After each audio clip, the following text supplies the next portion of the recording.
Yari ang mga dagko nga mga balita nga natipon subong nga adlaw. Para sa mga headlines, Pirme pagpamalibad sa pakighilawas, pwede mangin rason sang annulment. Popcom 6 mangin responsable sa pagsaulog sang Valentine's Day. 221 new dengue cases nalista sa Western Visayas.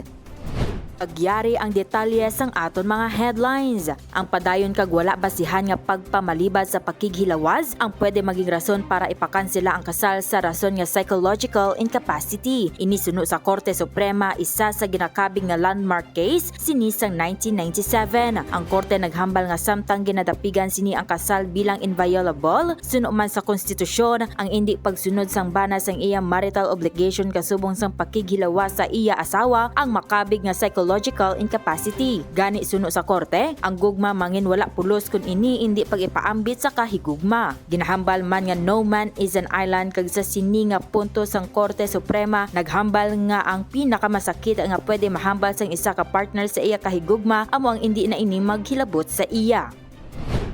Nagpahanumdom ang Commission on Population and Development Region 6 sukon Popcom sa publiko nga mangin responsable sa pagselebrar sang Valentine's Day kaupod sa mga pinalangga sa kabuhi. Ang panugyan sang Popcom kasunod man pagsaka sang adolescent pregnancy sa rehiyon last 2022 yara sa 166 ka mga kabataan nga nagaedad 10 to 14 ang nagbusong sandig sa data sang Philippine Statistics Authority. Mas mataas ini nga numero ikumparar sa tong 2021 nga nagdangat lamang sa 116 cases, 2020 94 cases kag 2019 107 cases. Yari ang breakdown sa 166 adolescent pregnancies sa region last 2022 per province and highly urbanized city. Aklan may 13, Antique 9, Capiz 28, Guimaras 4, Iloilo Province 46, Negros Occidental 52, Bacolod City 3, Iloilo City 11. Sa age group 15 to 19, nakalista ang regions sang 8,621 pregnancies sa 2022. Yari ang breakdown per province and highly urbanized city. Aklan 681, Antique 546,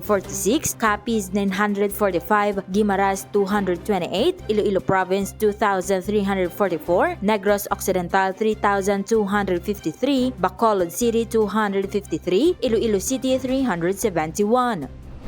Sulod lamang sang isa ka semana o kon humalin sang January 21 tubtub January 27, nakalista ang Western Visayas sang 221 new cases sang dengue. Ang 221 new cases ang naghalin sa masunod. Aklan may 73 new cases, Iloilo Province 41 new cases, Negros Occidental 31 new cases, Antique 26 new cases, Bacolod City 6 new cases, Capiz may 16 new cases, Guimaras 3 new cases kag Iloilo City may 25 new cases. Sa kabugusan, humalin sang January 1, 2024 tubtub January 27, 2024, nakalista na ang rehiyon sang 555 dengue cases.